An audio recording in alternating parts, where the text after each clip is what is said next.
Hey everyone, it's Apache here and welcome back to another episode of Enigmatica 2 Expert Mode here on the CreedCraft server. Thank you very much for joining me today and continuing to show your support for the series. If you do enjoy this episode, please leave a like and a comment, and if you're new to the channel, don't forget to subscribe as well. Today I want to make a fair bit of progress, so I'm going to make a lot of jump cuts in this episode, and there's a lot of stuff to show you as well. As you can see, I have changed things fairly considerably down here. I've got a lot of stuff down here now, which I've been working through over the last couple of days or so to try and get ready for today's episode. It's just a few other things we've got. We have now the ability to repair items with just raw power, so with a powered diamond anvil. We also have the ability to enchant things with liquid XP. However, this has kind of backfired on me just slightly. If I show you my dark boots here, which I've done, I now have unstable 2 on these boots, which isn't great. Unstable 2 means that things can explode around me if I take fall damage. Luckily, these boots, because they have, I think it's jump, I don't take fall damage while I'm wearing these boots. But it's something that I would like to take off it, and I would also desperately want to get Curse of Vanishing off of these boots as well. I don't know how that works with the Graveyard mod, but if I do lose these boots, it's going to be a fair, hard job to be able to get them all back. I also managed to enchant my sleeping bag. I was hoping to get Soulbound, but unfortunately no, we got Unbreaking 3 and Protection 3. However, that's not very good because it doesn't have any durability anyway, so Unbreaking doesn't really do anything, and also Protection, it doesn't offer any protection value because you only wear it for a split second while you go to sleep. So that's not great. Anyway, moving away from that, we are now able to actually do stuff with... Well, first of all, I've been working through a lot of the different fuels in here, and I've also been working with, in here, these active fluid coolers. So behind this wall here, I have a super cooler with a helium generator behind it. Basically, it generates helium every tick, and then passes it into the super cooler to create liquid helium, and then these come out and into these active fluid coolers here, liquid helium in there. Now their special quality is that they need to be next to an active redstone cooler, and the active redstone cooler needs to be near a reactor cell. So we've still got this thing here, but now we also have this thing here, which basically super cools this entire unit, which means we've been able to increase the size of this board just slightly, and now we're actually running off, well, it would be if it hadn't have just stopped.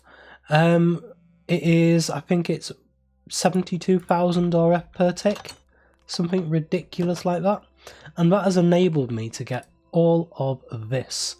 All of these different isotopes here I've just been building up through the different layers of fuels, and it's got me to the point where I can have really high quality stuff in there, and that's being refined down into even higher quality stuff.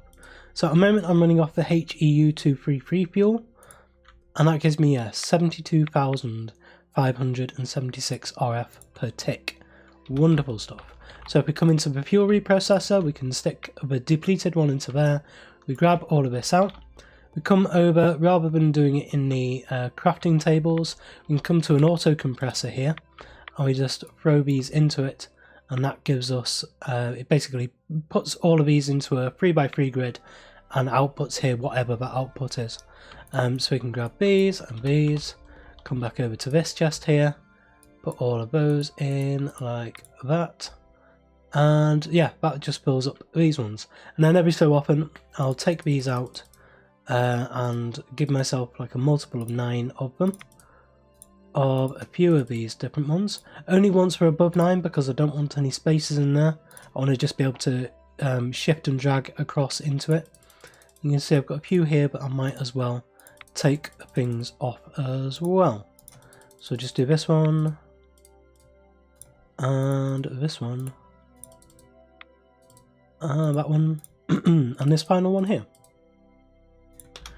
I'll come back over, auto compressor, throw all of that in. That gives us all of these. Sometimes ghosts with blocks in there. And then we can throw these into there. And then every so often we get, say, like 4 of this plutonium. And 1, 2, 3, 4, 5 of those. And that will give us another one of these pellets that we can put back into the machine and refine down for more of this stuff.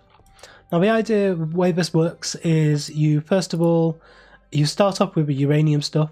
Uranium stuff turns into plutonium and a little bit of neptunite or neptunium.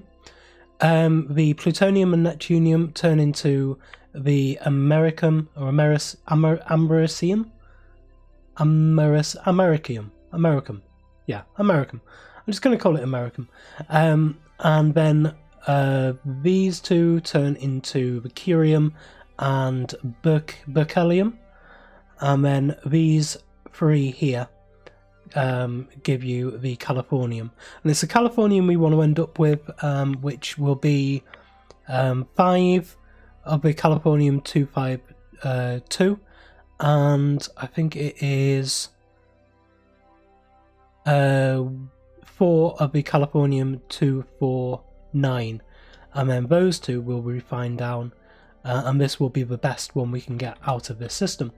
I have found that this system is good for very short term, very fast build up energy, but what it's not good at is long sustainable energy.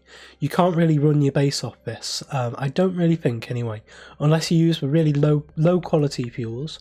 So if I took say 1 of these uraniums and 8 of these 238s and 1 of these 233s, then it would create the shorter version or the lowly enriched version of LEU 233. Which we could then stick in, and it would last for a fair while in there. What CreedCraft is good at, however, is creating very good passive energy sources, and I've got them here. These are plutonium. This is a plutonium RTG. Got 2 of them here, and these will just passively give off 250 RF per tick with nothing else. It doesn't need anything else with them. That's it. It just gives off 250 R tick. And one of the really nice things is it pushes the energy out as well. So you can see all 4 of these crafters here are actually powered, and they're just powered by putting them next to these things. So these will push energy out without the use of cables. I've got a load more of them here as well. You can see the recipe for them. It's graphite ingot, advanced plating, and plutonium 238. And we can get all of those. And I will use these around the different places. It means that I can have 250 RF per tick wherever I want. And that's going to be really important in a lot of different places. One thing I don't know is what are they like from below? What do they look like below? So if, for instance, I was going to use these to power a light, and I could use the much less powerful version than this with just the uranium, which would be fine. But they don't look too bad, I suppose. If we were to do like a more modern or industrial build, then we could have these as almost like a feature around the place, and they would be giving power to any other blocks that are around them. That's actually quite nice. So the next thing I've got set up here is just a little bit of loot crate gathering work. So this is for solar panels for mechanism. So if we come to this one first, this recipe here will give us the solar panels. This is osmium, redstone, enriched alloy and glass panes.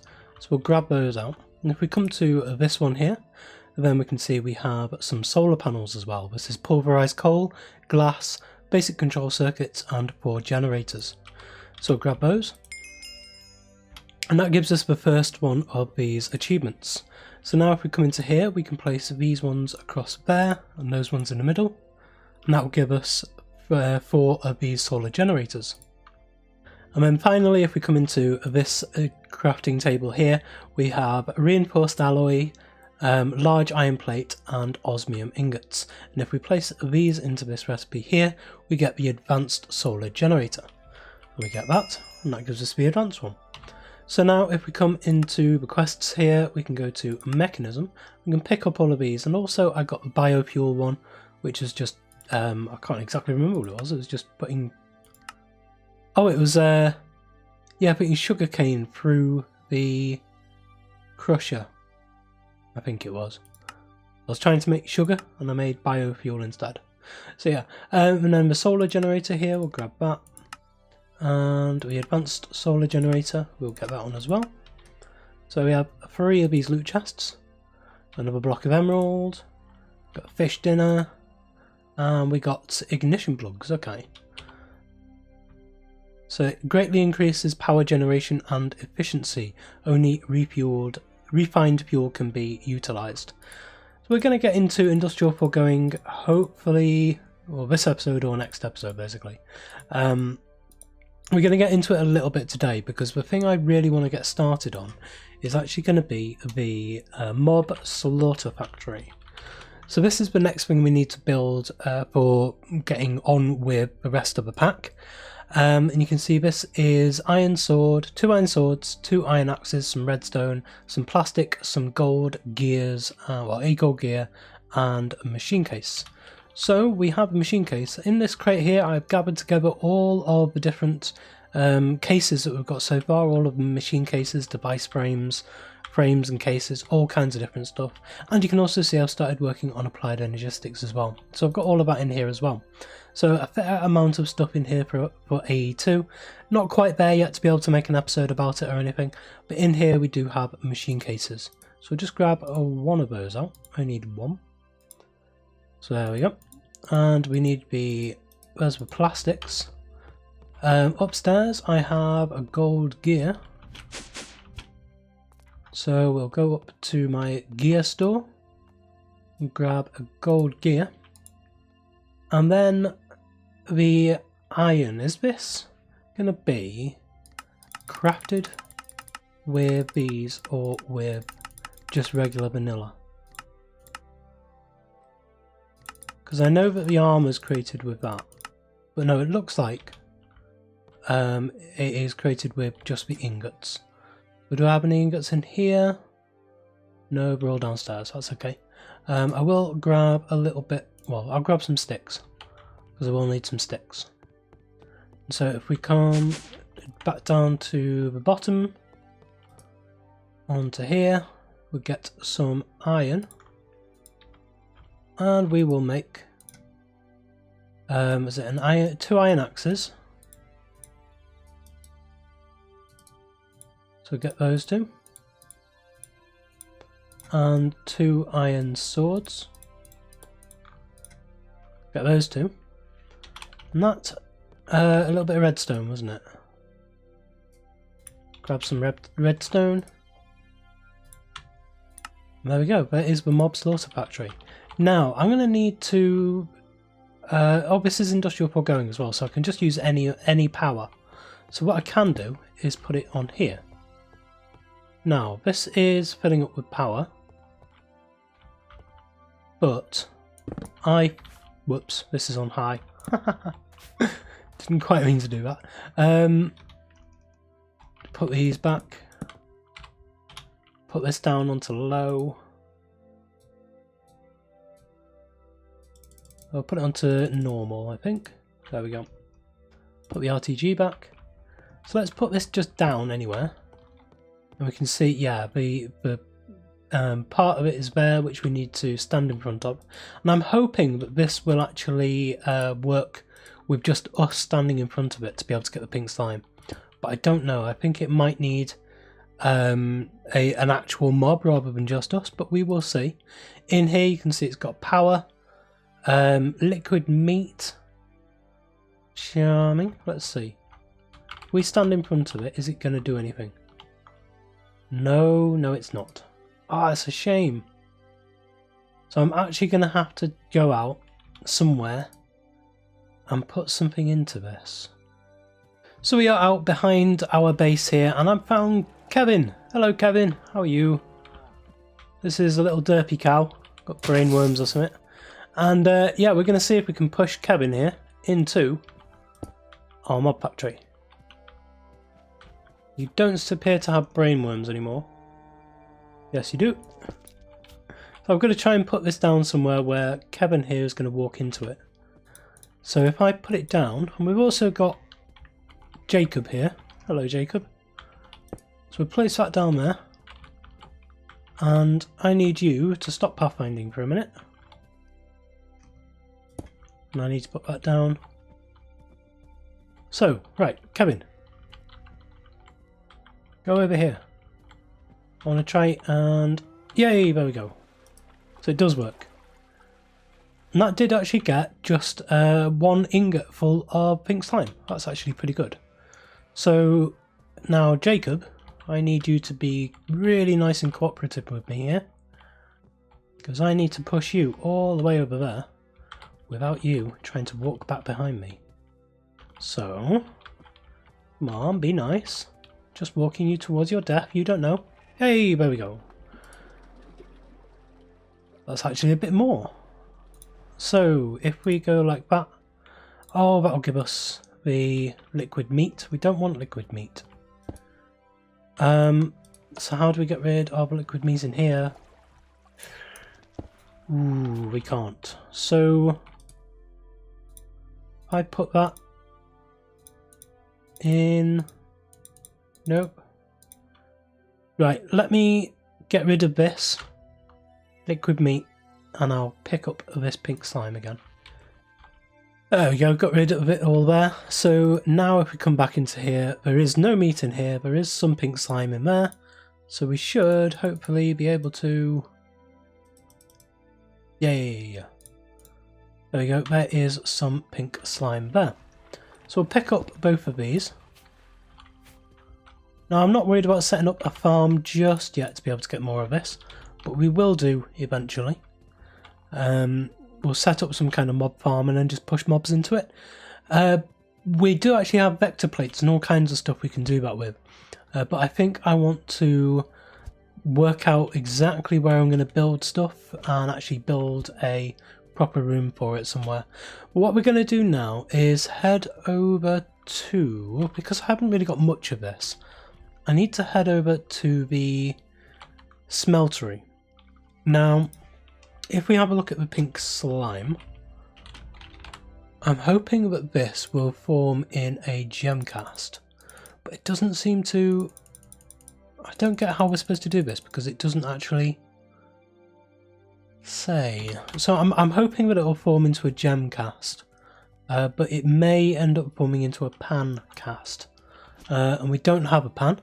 So we'll have to get some stone into a part builder if it does need the pan cast. So we'll see now. So over at the smeltery we can grab this, just see what's in here for now. Absolutely nothing, that's good. And we can stick that straight into a drain there and that will give us pink slime in there. Now I've got a gem cast in here because I was making some, I was remoulding ender crystal or ender pearls from resonant ender.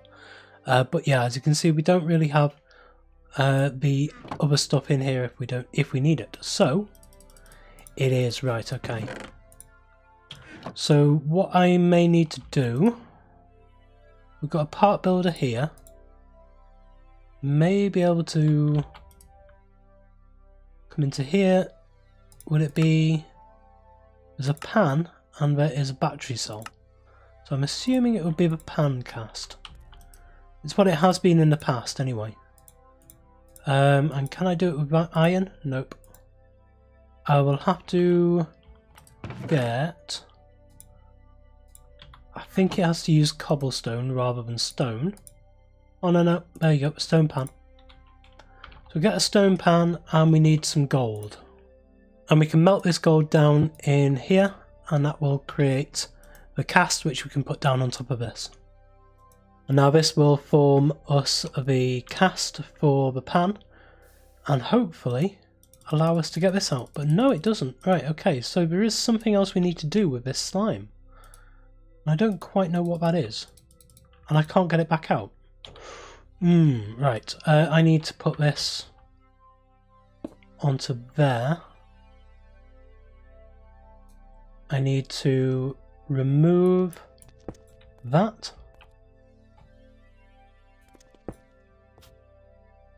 And this. Then put that back. So that then this will empty out into here. There we go. That's good. So having read up on pink slime, I've actually realised it's a little bit more complicated than I thought, and it's also quite a long-winded process, only in the fact that you actually need a bucket for it rather than one of these drums.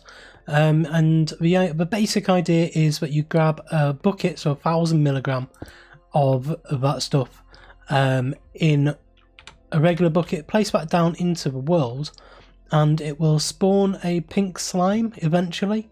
Or pink slimes will form around it, as in the mob, and then you kill those mobs with preferably looting, and you will get the pink slime balls in the same way as you would any other slime, magma slime, regular slimes, or these slime big floating island slime things. So that's the way you're supposed to do it. So I'm going to place this down somewhere outside and try and coax more people into it until I can get up to a bucket full, and then I've found a little trick that we can do once we get our first one, which I think is going to save us a lot of time. I do feel a little bit sorry for these guys sometime. If I place this down here, just make sure it's facing in the right direction, and place this down. Oh, he gets away just in time. And then just push him in. It's as simple as that. So yeah, I've managed to get a little bit more now. I'm almost up to a bucket, I think, once we get these two done. Let's have a look. We have 936. We need one more. And here are the last two guys we're going to get here. So we're going to place that down, make sure we know which way it's facing, and place that down at the back. And then we should just be able to push these onto it. Like that, and like that. And now we come in, grab that, and we have over a bucket load on here now. So we can put that down, grab a bucket out of it. I've got no idea what this is going to do. I just read something that said place it down in the world. So I'm actually going to make a 1x1 hole. Like that, then place this down in the hole. I'm just going to stand here and wait and see what that does. Hey, and it's just spawned a pink slime. Excellent. Right, so these are the guys that I need. So now if I kill you off, okay, we didn't get one then. Oh, right, okay, that's why you need fortune 3. Right, so we're going to be here for quite a while because I don't have fortune 3. I have luck 3 on this one, but it's not looting 3. So what I could do is make up just a sword with a load of lapis on it, and then that would help me get this with all of the looting upgrade. So yeah, I think I will do that, and then I'll come back, I will grab some more slime, make a new slime ball guy, and then kill it off with loot 3. So I set up a little ghetto skybox style mob farm just here, and it's given me enough to get another couple of buckets. So I'm going to place this one in here, and then fill this one back up from here. You can see I've got the mob slaughter factory just down there, and the plutonium RTG, and yeah, we're going to wait for this to turn into a slime. And I do also have my obsidian rapier here, which has luck 3 on it now, so we should hopefully, if this works, be able to get a pink slime out of this guy when he finally spawns. Right, take 3. Come on. Yes, there we go. Right, oh excellent, we've got 3 of them. That's a perfect amount actually. Right, so now the trick with these things is once you've got at least 1 of them, then you're alright. There's the Mob Slaughter Factory quest completed. Because if we head up to the top now, the wonderful thing about pink slimes is what they compress down into. You see, if we place this into one of these here, let's place it into this one here, they compress down into regular slime blocks. So, if we start putting slime blocks into this thing now, then we can get out as many pink slimes as we like, and that Mob Slaughter Factory is suddenly obsolete. That's why I didn't want to sort anything out with it now, because as soon as we got those first pink slimes, this thing can now just go back into a drawer and we can pretty much forget about it, because we can just draw out of our system now as many pink slimes as we need, so long as we have another way of creating slime, which also includes coagulated blood. Now to get this, I just stepped inside the smeltery with some molten iron in it, and that gives you, well, every time you stay in there it gives you extra blood into the smeltery, and then you place it, put it out onto just a casting table, and it creates this coagulated blood. As you can see, you can actually eat this as well, so I'm actually going to do that with this one. I'm going to eat it for some sustenance. It poisons me, but that's okay. I will eat up to give me a saturation. Yeah, so now we have the the pink slime that we need. Now have a look at the uses for this. I'm just going to make sure that I'm not actually going to die from this. No, it's poison free, 20 seconds, it should be okay. Eat again just to make sure. There we go. So, the things for this. So the recipes for the pink slime, it can be used just as a regular slime ball, but there are some recipes that specifically need the pink slime. You can see with this one, it says accepts any slime ball. However, this one is the actual pink slimes that we need. And this is for all of the RF machine frames, the RF Tools machine frames. So I'm glad we can actually compress down from regular slime to be able to get them.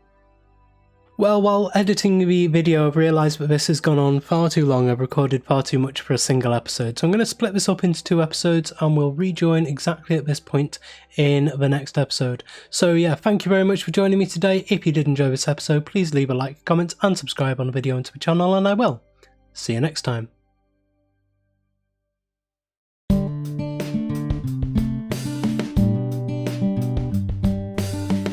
If you enjoyed this video, please consider supporting me by subscribing to the channel and liking and commenting on the videos. Thanks. See you next time.